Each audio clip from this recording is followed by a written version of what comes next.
고슴도치 두 마리가요, 북극에 살고 있었다고 해요. 처음에는 서로 떨어져 살았답니다. 근데 너무 춥고 외로우니까 만나기로 했어요. 그래서 만나서 너무 반갑고 좋아가지고 얼싸안고 끌어안았습니다. 그런데 이게 웬걸, 서로의 가시에 찔리고 말았어요. 그래서 너무 아프고 따가워서요, 금방 헤어졌습니다. 헤어지다 보니까 또 춥고 외로운 거예요. 그래서 다시 만났습니다. 다시 만나서 또 뜨겁게 껴안고 포옹하고 반가워했는데 이게 웬걸, 또 찔리고 또 찌르고 아팠답니다. 그래서 또 헤어졌대요. 이 같은 일을 계속 반복을 했습니다. 그러던 어느 날 한 고슴도치가 이런 제안을 합니다. 여보게 친구, 우리 이런 짓 이제 그만하세나. 우리가 따뜻한 남쪽 나라로 이동을 하든지 아니면 서로의 가시를 뽑도록 가세나 그랬대요. 여러분, 이 이야기 들으면서 어떤 생각 드십니까? 아, 내가 고슴도치가 아니라 인간으로 태어난 게 참 다행이다 생각 드셔요? 저도 처음에 그렇게 생각하고 가볍게 넘어갔는데 곰곰이 생각해 보니까 이 이야기는 그 이야기가 아니에요. 그렇죠? 여러분, 우리는 물론 고슴도치가 아니니까 눈에 보이는 가시가 우리에게 돋아나 있지는 않습니다. 그러나 우리는요, 눈에 보이지 않는 가시를 지니고 사는 사람들이 인간들이에요. 우리는 눈에 보이지 않는 가시를 지닌 누군가로 인하여 많이 찔림당하고 많이 아픔을 당하면서 삽니다. 그 사람은 그 가시가 눈에 안 보이니까 자기가 한지도 몰라요. 반대로 우리도요, 우리만의 눈에 보이지 않는 가시를 가지고 다른 누군가를 많이 찌르고 다니면서 살았을지도 몰라요. 우리 눈에 안 보이는 것뿐이지. 우리 그렇게 살고 있어요. 그 예가요, 부부 사이예요. 여러분, 부부 사이는요, 처음에는요, 서로 좋아서, 서로 만나고 싶어서, 서로 달라붙고 싶어서 그냥 죽고 못 살아요. 그러다가 나중에는요, 서로 죽이고 싶도록 미운 사이가 부부 사이 아닙니까?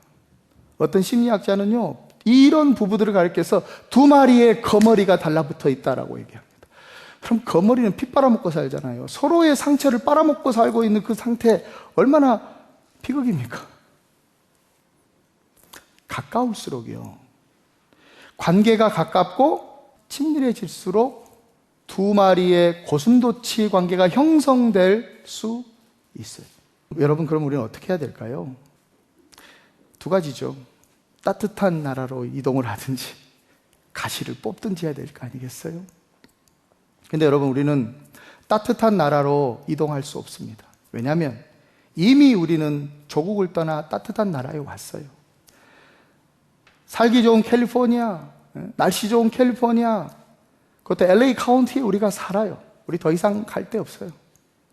어디를 간다고 좋아지겠어요? 남미 가면 좋아지고 뭐 유럽으로 이동하면 좋아지고, 아니에요. 환경의 문제 아닙니다.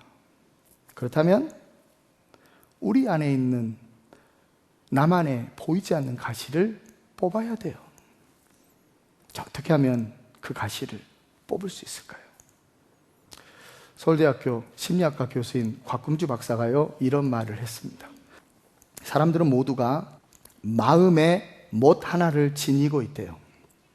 그 못이 뭐냐면 컴플렉스래요.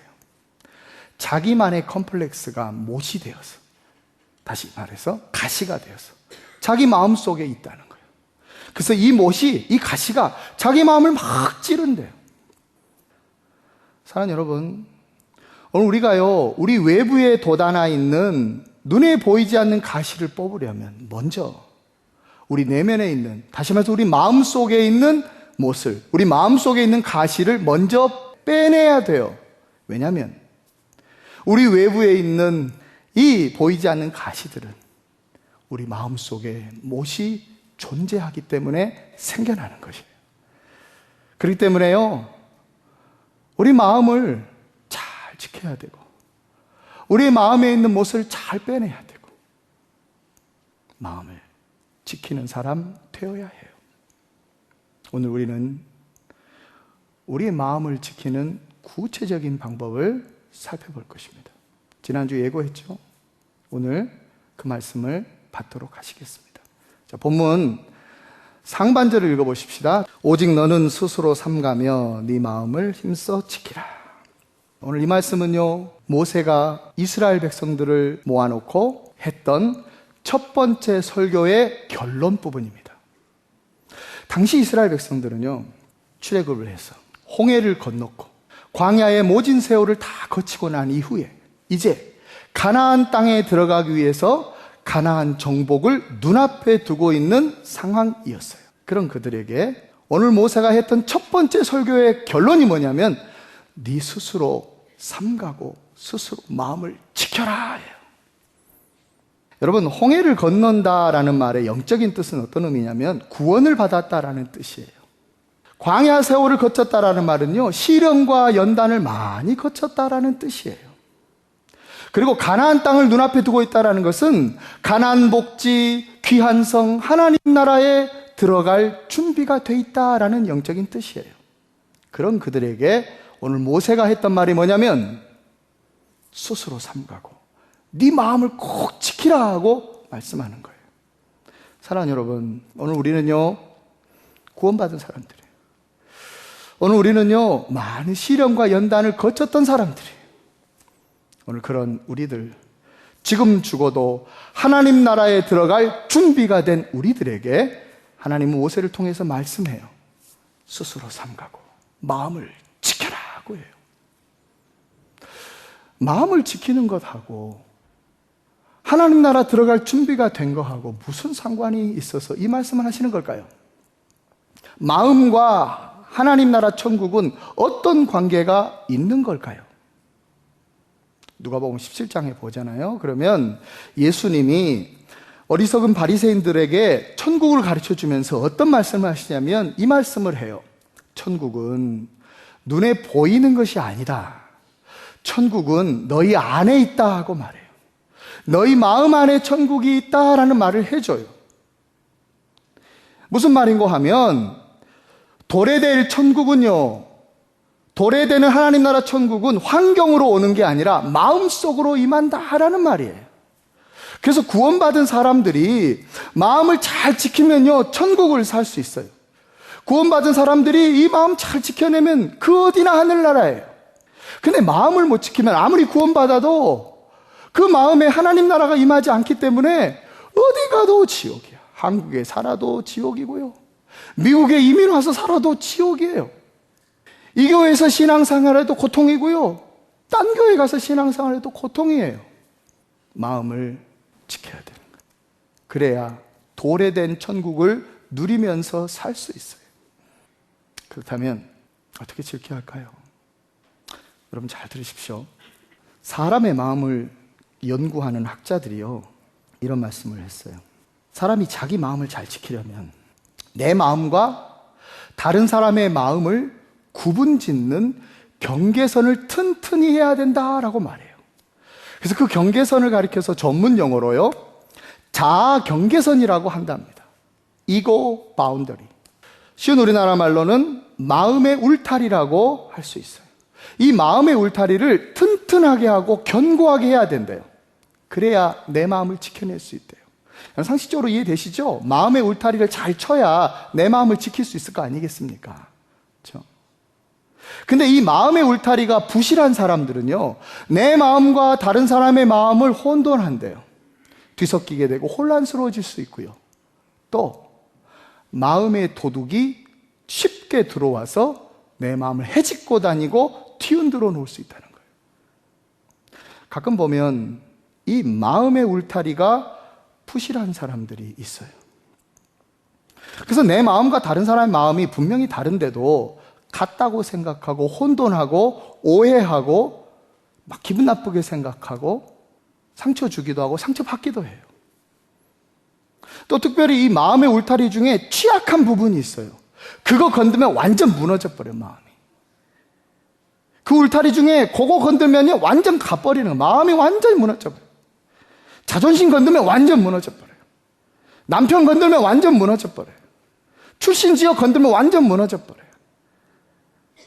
가장 취약한 마음의 울타리들이 모두에게 있어요. 가까이 지내다 보면 이 사람은 이 영역에서 민감하다는 걸 알아요. 그래서 주변 사람이 그 영역을 안 거들려고 조심조심해. 여러분, 이런 인간관계는요 진짜 불행한 거예요. 마음의 울타리는 내가 견고하게 하는 거예요. 다른 사람이 조심조심 해줘야 될 영역이 아니라고요. 마음의 영역은 내가 튼튼하게 하고 내가 견고하게 할 때 내 자아가 건강하게 형성되고 행복한 관계가 이루어지는 거예요. 그렇지 않고 부실한 마음의 울타리를 놔두고 주변 사람이 조심조심 해주는 관계, 이 불행한 관계에 있으면 어디를 가나 불행해요. 어떤 사람과 인간관계를 해도 불행한 거예요. 마음의 울타리는 내가 튼튼하게 하는 거예요. 스스로 마음을 지키래요. 키가 작고 왜소한 여직원 한 명이 있었습니다. 하루는 그녀가 예쁜 옷을 샀어요. 그리고 그 옷을 입고 다음날 출근했습니다. 출근하면서 기대했어요.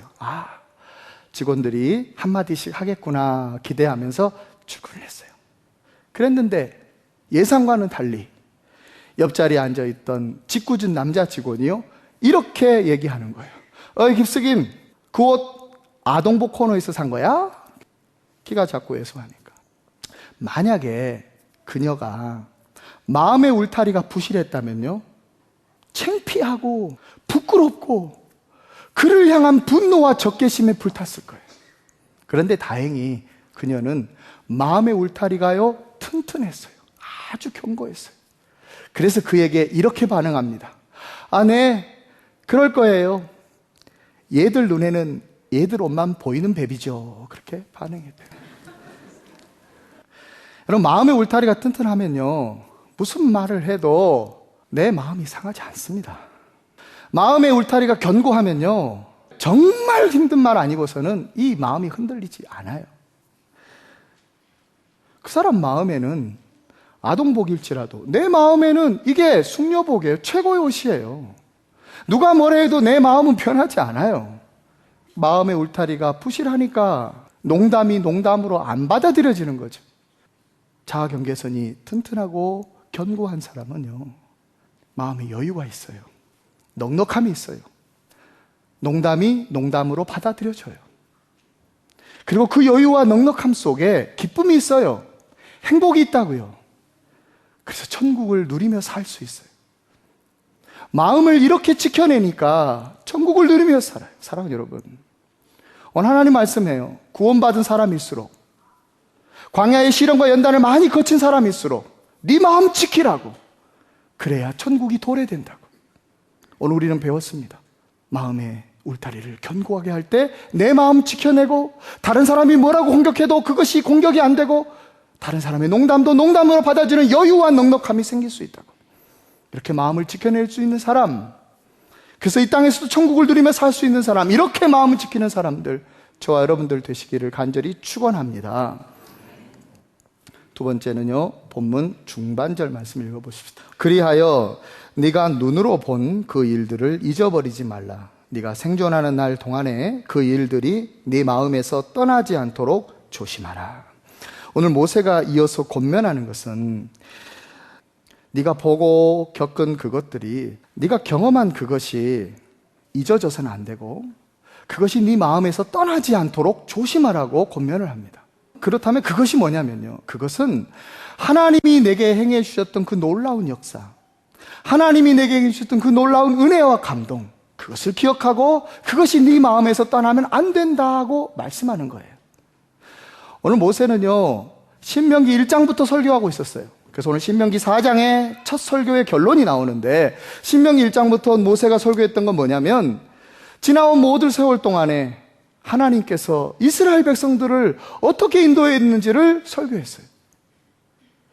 그 이집트 애굽의 노예 종살이 하다가 탈출시켜줬던 그 감동의 이야기를 해줬어요. 홍해가 가로막고 있었는데 그 홍해를 갈라줬던 그 기적적인 이야기, 그 감동의 스토리를 얘기해줬어요. 그리고 광야에서 구름 기둥과 불 기둥으로 인도해 주셨던 그 하나님의 인도의 역사를, 그 은혜와 감동과 그 역사를 설교했어요. 그러면서 이것 잊어버리면 안 된다. 이것이, 이 은혜와 이 감동이 너의 마음에서 떠나버리면 안 된다고 강조하고 있어요. 사랑하는 여러분, 우린 여기에서요, 우리 마음을 지키는 두 번째 비결을 발견해요. 그것은 뭐냐면, 하나님이 내게 행해 주셨던 그 놀라운 역사를 기억하고 그때 받았던 은혜와 감동이 내 마음에서 떠나지 않도록 늘 되살아나게 해야 한다는 사실이에요. 여러분, 하나님의 은혜와 역사와 감동이 내 마음에 충만하면 상처가 들어올 일이 없어요. 하나님의 은혜를 잊어버리고 하나님의 은혜와 감동이 내 마음에서 떠나 있으니까 그 빈자리에 슬픔이 들어오는 거예요. 그 빈자리에 상처가 찾아오는 거예요. 우리는 이런 변명들을 합니다. 교회 생활 하다 보면 실망스러운 일들도 겪고 실망스러운 사람들도 만나고, 그래서 항상 은혜와 감동에 젖어 살기는 힘듭니다. 그런 말을 해요. 또 세상살이 하다 보면 별 희한한 인간들도 만나고 말도 안 되는 사건들을 겪게 되고, 그래서 항상 은혜와 감동에 젖어 사는 것은 어렵습니다 하고 말해요. 맞는 말이에요. 충분히 이해해요. 하나님도 다 아셔요. 근데 여러분, 성경을 보면요, 항상 은혜와 감동의 스토리만 있던가요? 성경 안에는요, 은혜와 감동의 스토리만 있는 게 아니라 별 희한한 인간들도 다 등장하고요, 별 희한한 사건들도 들어있어요. 성경은 결코 처음부터 끝까지 은혜와 감동의 스토리가 아니라고요. 근데 여러분, 구약성경 읽어보다 보면요, 성경이 줄기차게 외치고 있는 한 가지를 발견할 수 있어요. 그게 뭐냐면 기억하라예요. 기억하라. 잊지 말라요. 잊지 말라. 네가 처음 경험했던 그 하나님의 은혜와 그 감동과 그 역사를 잊지 말고 기억하라고 성경은 외치고 있어요.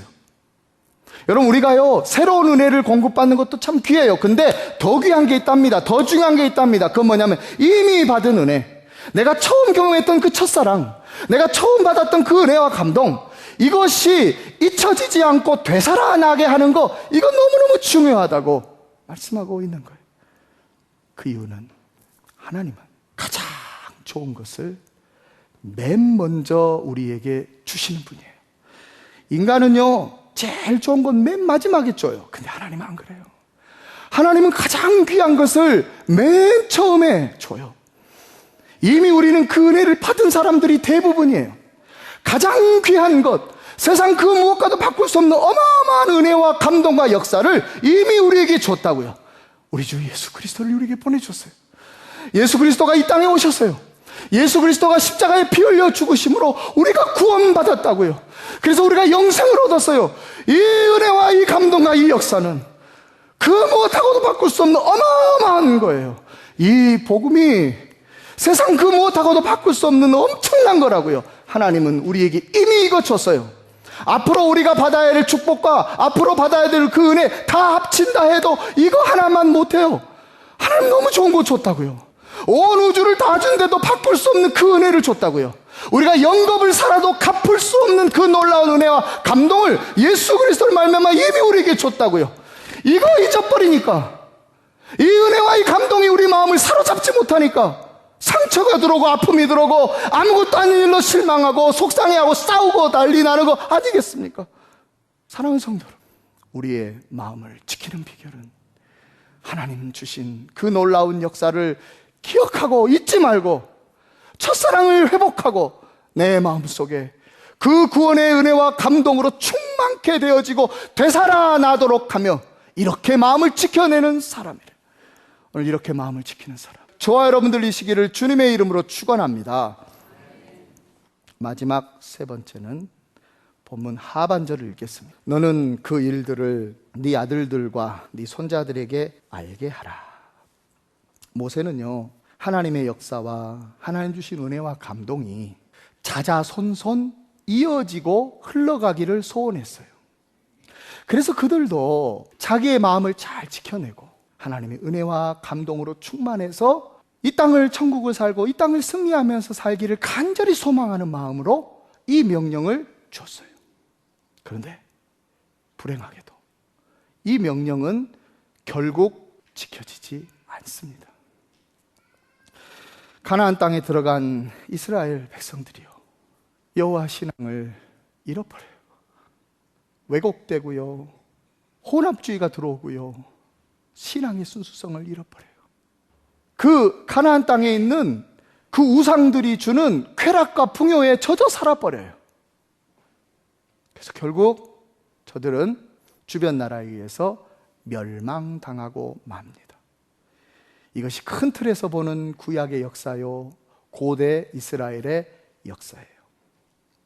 그런데 말입니다, 이스라엘 자손들은 모세의 명령을 지키지 못했습니다만은 그럼에도 불구하고 하나님은 이스라엘 자손들을 결단코 포기하지 않으셔요.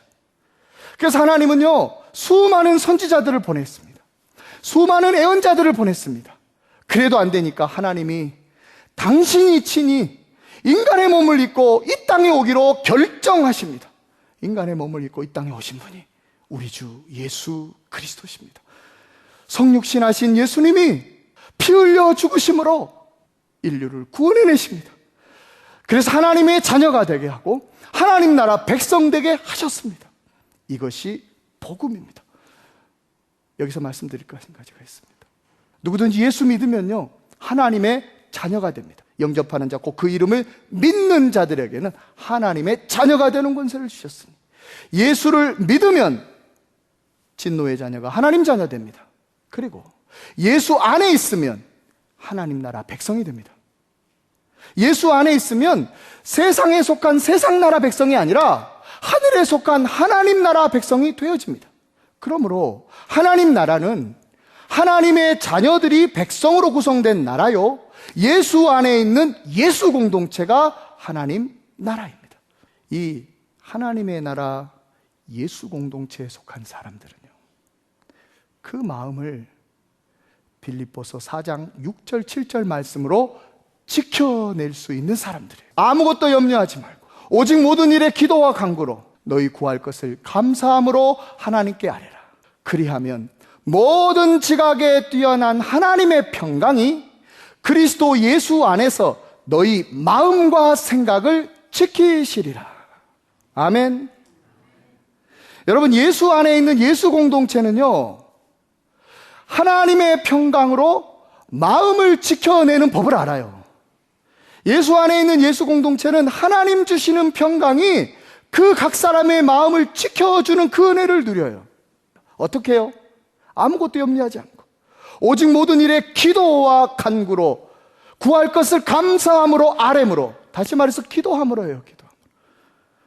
예수 안에 있는 예수 공동체가 기도하면 하나님의 평강이 임하여 각 사람의 마음을 지켜주신대요. 사랑하는 여러분, 우리 스스로 우리 마음을 잘 지켜낼 줄 알아야 돼요. 근데 이게 잘 안 될 때 있어요. 이게 한계가 올 때가 있다고요. 내가 내 마음의 울타리를 튼튼하게 쳐도, 내가 아무리 마음을 지키려고 해도 도저히 지킬 수 없는 한계가 온다고요. 내 힘으로 어쩔 수 없고 인간의 힘으로는 마음 지킬 수 없는 그때가 온다고요. 바로 그때 교회가 기도하래요. 교회가, 예수 공동체가 기도하래요. 그리하면 하나님의 평강이 그리스도 예수 안에서 각 사람의 마음을 다 지켜주시겠대요. 교회가 기도하면요, 공동체가 기도하면요, 모든 지각에 뛰어난 하나님의 평강이 임해서 각 사람을 지켜주는 그 놀라운 은혜가 있대요. 이것을 누리며 사는 사람, 이렇게 마음이 지켜지는 사람이 천국을 누리며 이 땅을 사는 사람이요, 예수 공동체 안에 사는 사람이에요. 오늘 이렇게 기도하여 하나님의 평강이 각 사람의 마음을 지켜주는 그 놀라운 은혜의 역사가 우리 교회 가운데 충만하게 넘치시기를 우리 주 예수님의 이름으로 축원합니다.